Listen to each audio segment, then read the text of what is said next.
You want to go with me there?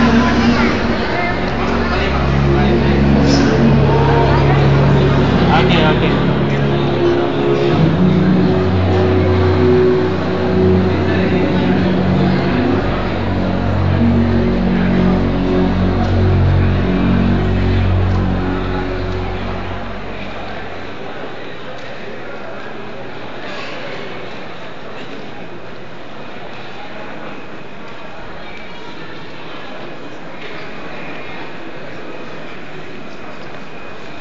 Panisis na ginawa ng Manila, na kahit may gusto silang bilhin sa sarili nila, hindi binigay pa sa akin.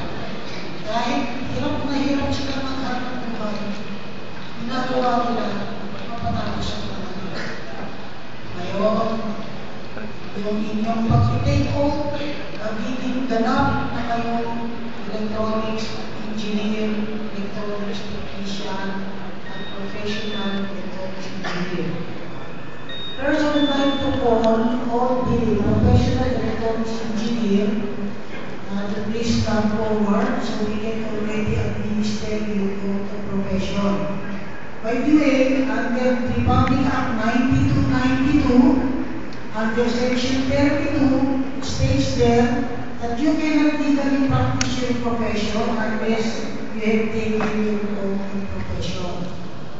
So, pwede lang mag-administer ng oath in profession is any member of the Board of Electronics Engineering or anybody duly authorized in professional education.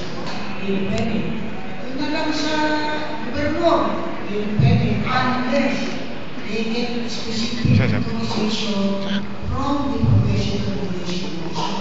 So, ang pinakamagaling, dito na lamang sa inihanda na ng ISEC chapter nito. They now ask the PEC